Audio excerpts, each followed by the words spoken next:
پیٹھ پیچھے کی جاتی ہیں تین چیزیں. یا ایھا الذین آمنوا اجتنبوا کثیرا من الظن، اے ایمان والو زیادہ ظن سے بچو. اور مراد یہاں پر کیا ہے؟ زیادہ سوء ظن سے بچو.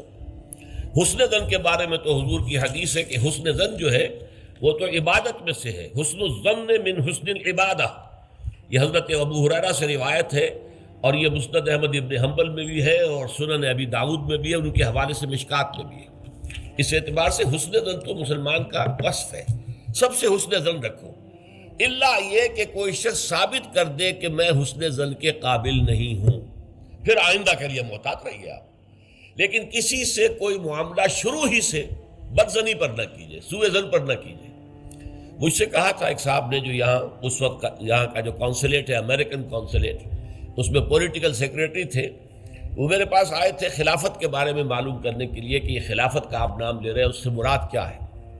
تو وہیں پھر گفتگو ہوئی کہ کانسٹیٹیوشنز کے اندر جو میکینزم رکھے جاتے ہیں، چیکس اینڈ بیلنسز، اس نے کہا ہم تو یہ سمجھتے ہیں، ہم نے اپنا دستور اس بنیاد پر بنایا ہے کہ ہر شخص چور ہے، ہر شخص بے ایمان ہے، اور ہمیں اس کا سد باب کرنا ہے. بڑے سے بڑا آدمی ہو، بڑا نیک ہو، ایماندار ہو، اس کے بے ایمان ہونے میں دیر نہیں لگتی. لہذا ہم نے تو اپنا دستور بنایا ہے کہ ہر جگہ پر چیکس ہوں، بیلنسز ہوں، اور کہیں بھی اختیار جو ہے اتنا نہ ہو جائے کہ کوئی شخص اگر بگڑ جائے تو اس کے ہاتھوں جو ہے وہ قوم کی اور ملک کی اور پوری ریاست کی مٹی پلید ہو جائے. یہ اسلامی اصول نہیں ہے. اسلامی اصول یہ ہے ابتداءً آپ کا معاملہ کسی سے بھی ہو حسن ظن کی بنیاد پر ہوگا. لیکن یہ کہ اگر اس نے آپ کے حسن ظن کو زخم پہنچائی، ٹھیس پہنچائی، ثابت کر دیا کہ میں حسن ظن کے قابل نہیں ہوں، تو اب آپ سوء ظن معاملہ کر سکتے ہیں. الحزم فی سوء الظن، یہ کہاوت ہے. احتیاط اسی میں ہے کہ سوء ظن سے کام لیا جائے، اس لیے کہ آدمی بچنا چاہتا ہے. لیکن جیسا کہ میں نے عرض کیا، ابتدا کرنا سوء ظن سے یہ اسلام میں پسندیدہ نہیں ہے. لیکن یہاں دیکھیے فرمایا اجتنبوا کثیرا من الظن، زیادہ ظن سے بچو. ورنہ اس لیے کہ ظاہر بات ہے کہ ظن سے بالکل چھٹکارا تو ممکن نہیں ہے. پچھلی نشست میں ایک صاحب نے سوال کیا تھا کہ شک میں اور ظن میں کیا فرق ہے. شک یہی ہے کہ ایک انسان کے بارے میں انسان سوچے کہ کہیں یہ کام نہ کر بیٹھے، میں اعتماد تو کر رہا ہوں، کہیں یہ میرے اس اعتماد کو ٹھیس نہ پہنچائے.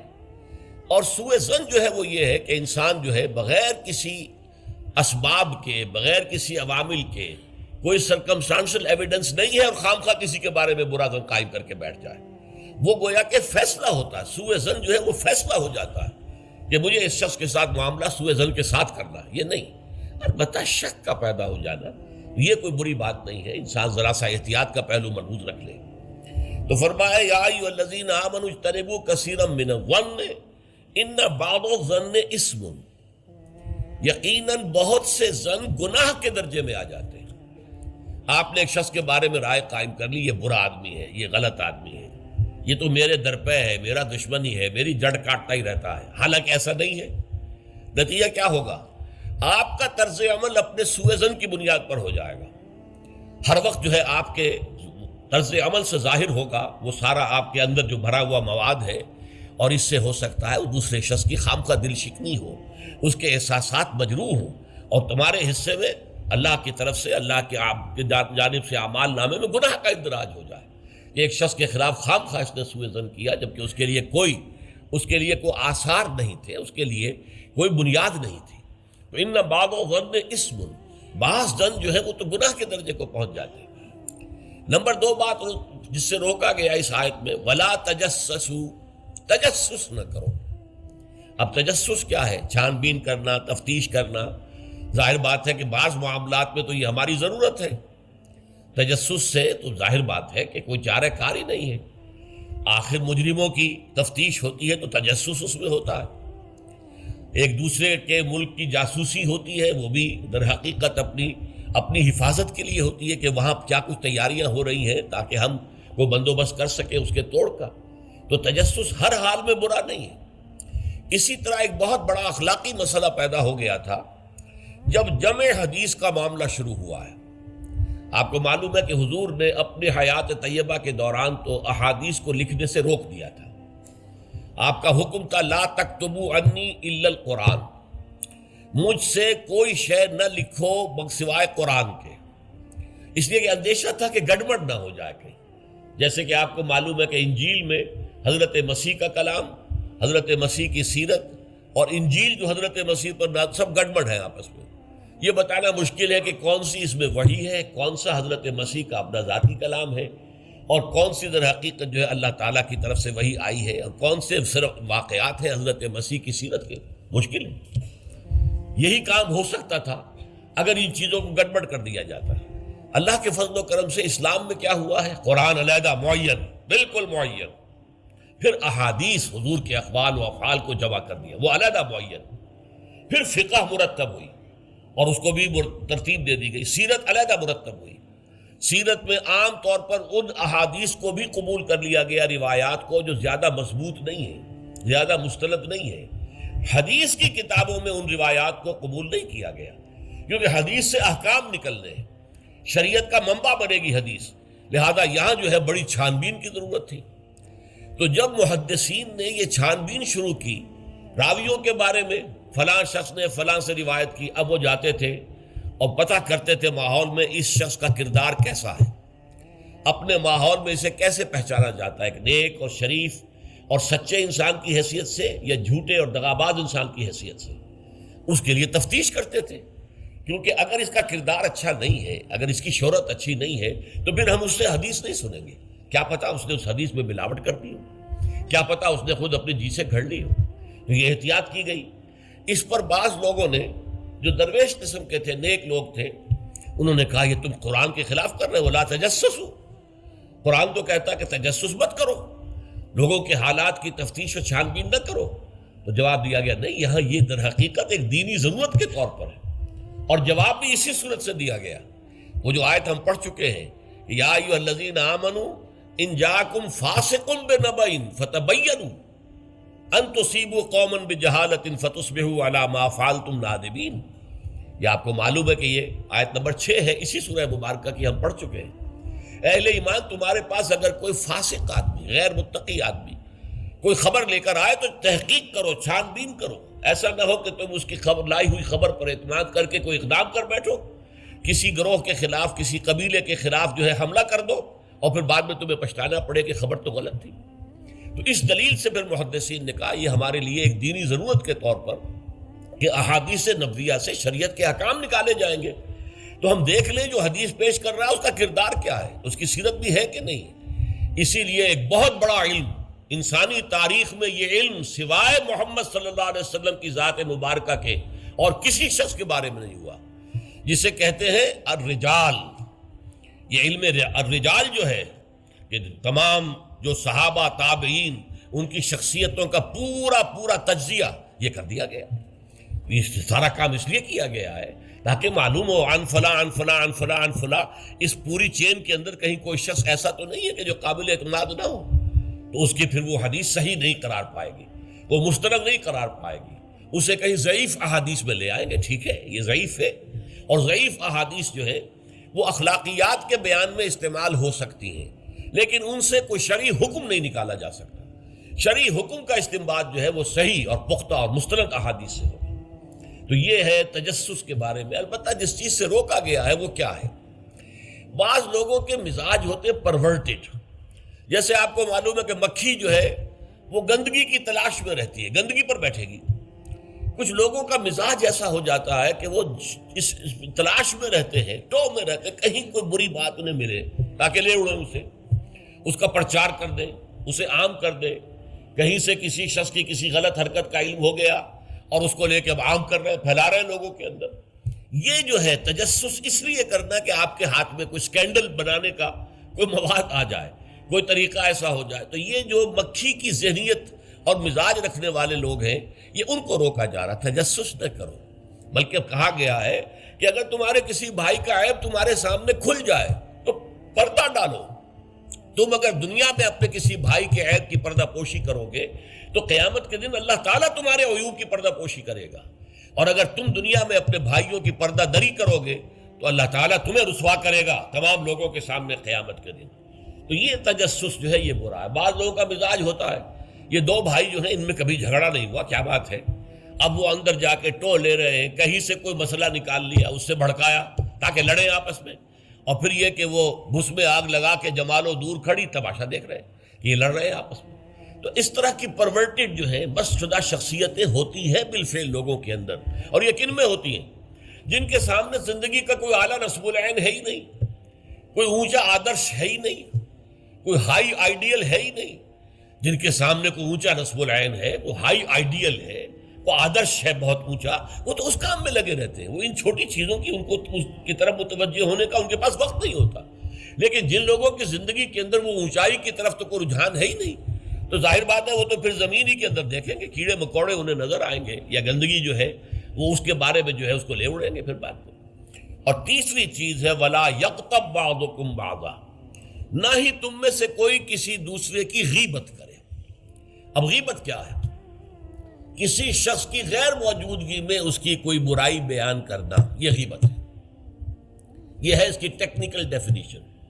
لیکن یہاں بھی جان لیجئے ہر غیبت غلط نہیں ہے۔ بس اوقات ایسا ہوتا ہے کہ آپ کا کوئی بھائی ہے، وہ کہیں رشتہ کرنا چاہ رہا ہے، اور وہاں کے بارے میں آپ کے پاس کوئی معلومات ہے ایسی جو اس بیچارے کے علم میں نہیں ہے، اور آپ اسے بتاتے ہیں کہ بھائی وہاں یہ معاملہ ہے، ذرا سوچ لو۔ تو اس میں در حقیقت غیبت نہیں ہے، بلکہ یہ اپنے اس بھائی کو کسی برائی سے بچانے کی کوشش ہے۔ اس میں اس کے ساتھ نصح اور خیر خواہی کا جذبہ ہے، نہ کہ ان کو بدنام کرنے کا جذبہ۔ اگر کوئی سبب ہے ہی نہیں اور آپ بیان کر رہے ہیں تو یہ غیبت ہے۔ لیکن اگر معاملہ اس طرح کا ہے تو ظاہر بات ہے اسی طریقے سے کوئی کسی قوم کے رہنما ہیں اور بڑی شخصیتیں ہیں، اب ان کے بارے میں یہ ہے کہ پبلک میں اگر آپ کو ان پر تنقید کرنی پڑے تو اس کے اندر بھی دیکھا جائے گا کہ وہاں اس کا ہونا ضروری نہیں ہے، وہ تنقید جو ہے آپ ملک اور قوم کی مصلحت میں کر رہے ہیں۔ تو گویا کہ اس طریقے سے غیبت کی ہر شکل جو ہے وہ حرام نہیں ہے۔ البتہ ایک خیال لوگوں کو بڑا غلط ہے، وہ میں ایک حدیث کے حوالے سے اس کا ازالہ کر دینا چاہتا ہوں۔ یہ حضور سے سوال کیا گیا کہ پوچھا گیا کہ غیبت کیا ہے۔ یہ حدیث ہے، مسلم شریف میں بھی ہے، ابو داؤد میں بھی ہے، ترمذی میں ہے، نسائی میں ہے، یہ حضرت ابو ہریرہ رضی اللہ تعالی عنہ سے۔ اور امام مالک نے ایسی ایک حدیث جو ہے موطا میں مطلب بن عبداللہ سے جو ہے روایت کی ہے۔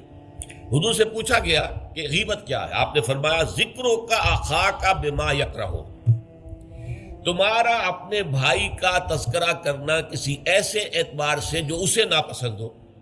اگر اس کے سامنے کرو گے اسے ناپسند ہوگا، اس کے علم میں آئے گا کہ میرے بارے میں یہ بات کہی گئی ہے تو اسے ناپسند ہوگی۔ ایسی بات کا اس کی غیر موجودگی میں بیان کرنا۔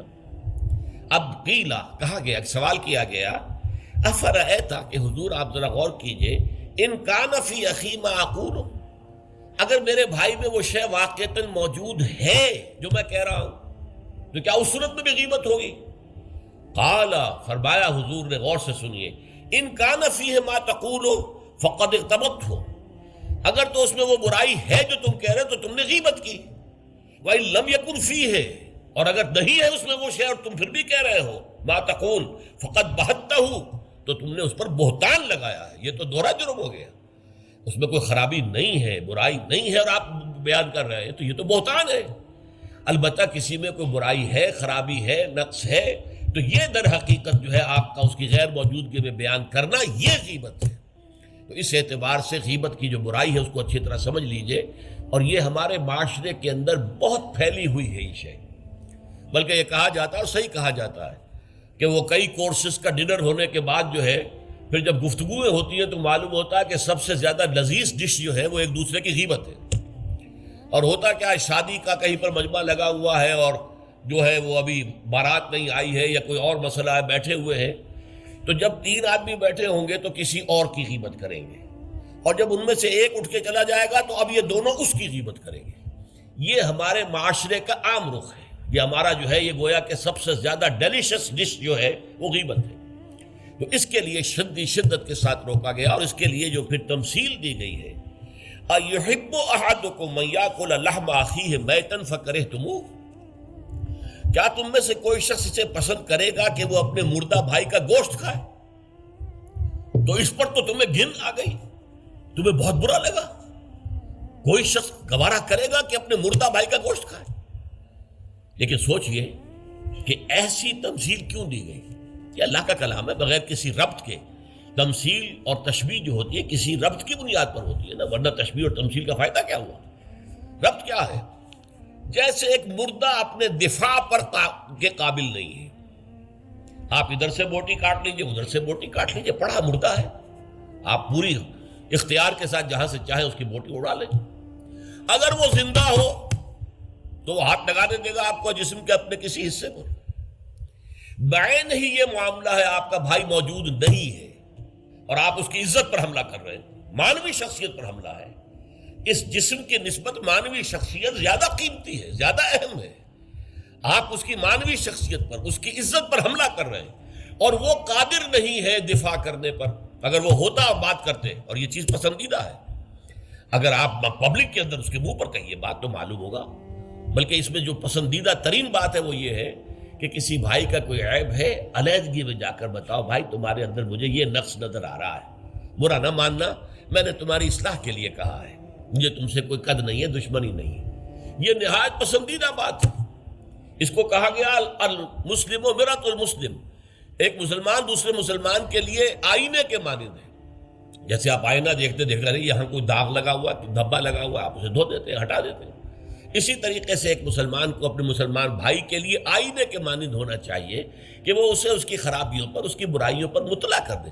لیکن یہ اطلاع جو ہے یہ ہوگی خلوص کی بنیاد پر، خیر خواہی کی بنیاد پر، اسے ذلیل کرنے کے لیے نہیں، اسے بدنام کرنے کے لیے نہیں، بلکہ یہ کہ اس کے سامنے علیحدگی میں، تنہائی میں بات کی جا رہی ہے. البتہ اس کی غیر موجودگی میں بات کی جائے وہ غیبت ہے. اور وہ بالکل صحیح تمثیل ہے جو قرآن نے استعمال کی ہے، صحیح ترین تمثیل ہے. اَيُحِبُّ أَحَدُكُمْ أَن يَأْكُلَ لَحْمَ أَخِيهِ مَيْتًا فَكَرِهْتُمُوهُ. کیا تم میں سے کوئی شخص پسند کرے گا اپنے مردہ بھائی کا گوشت کھائے؟ بالکل اسی طریقے سے وہ تمہارا بھائی جو محفل میں نہیں ہے، وہ اپنی عزت کے دفاع پر قادر نہیں ہے. اگر وہ ہوتا تو کہتا بھائی آپ غلط کہہ رہے ہیں، آپ کو مغالطہ ہوا ہے، بات یوں نہیں تھی، یوں تھی. کوئی ایکسپلین کرتا، کوئی اپنا دفاع کرتا، کوئی اپنی شخصیت کا، اپنی عزت کا تحفظ کرتا. لیکن وہاں نہیں ہے وہ تو اپنے تحفظ پر قادر نہیں ہے. لہذا یہ غیبت در حقیقت مانوی سطح پر وہی شے ہے جو مادی سطح پر کسی مردہ بھائی کا گوشت کھانا ہے. فَكَرِهْتُمُوهُ، یہ تو تمہیں بہت برا لگا یہ بات. بلکہ اکثر لوگ کہیں گے کہ ایسی مثالیں جو ہیں، کیا ماذا اراد اللہ بہذا مسئلہ، ایسی تمثیل دینا. کہیں گدھے کی تمثیل دی گئی ہے قرآن مجید میں. وہ یہودی جن کے اوپر تورات کا تو بار تو لدا ہوا ہے، تورات پر عمل نہیں کرتے، تو ان کی مثال کیا ہے؟ کمثل الحمار یحمل اسفارا. وہ تو ایسے ہے جیسے کہ گدھا ہے، اس کی پیٹھ کے اوپر کتابوں کے انبار لگے ہوئے ہیں، گٹھری باندھ کر جو ہے مکالمات افلاطون لکھی ہوئی ہے، یا انسائکلوپیڈیا برٹانیکا کی گٹھری باندھ کے رکھ دی گئی ہے، اسے کیا فائدہ؟ اسی طرح سورہ اعراف میں کتے کی مثال دی گئی ہے، کہیں مچھر کی مثال دی گئی ہے، کہیں بکری کی مثال دی گئی ہے. تو مثالیں جو ہوتی ہیں وہ مانوی ربط کے اعتبار سے ہوتی ہیں. یہ نہیں دیکھا جاتا کس چیز کی مثال دی جا رہی، جس چیز کے لیے مثال دی جا رہی، مشبہ لہو اور مشبہ بہی، کس چیز کے ساتھ تشبیہ دی جا رہی ہے، کس لیے دی جا رہی. اَيُحِبُّ أَحَدُكُمْ أَن يَأْكُلَ لَحْمَ أَخِيهِ مَيْتًا فَكَرِهْتُمُوهُ وَاتَّقُوا اللَّهَ. اللہ کا تقوی اختیار کرو. اس لیے کہ سارے احکام کی روح جو ہے وہ تقوی ہے. احکام دھرے رہ جائیں گے، رکھے رہ جائیں گے، کتابوں میں لکھے رہ جائیں گے، اگر اپنے اندر تقوی نہیں ہے، برائی سے بچنے کا ارادہ نہیں ہے، اللہ کے عذاب سے بچنے کا مستقل پختہ مصمم ارادہ نہیں ہے، تو کوئی فائدہ نہیں ان چیزوں کا. بھینس کے آگے بین بجانا ہو جائے گا. واتقوا اللہ ان اللہ تواب الرحیم.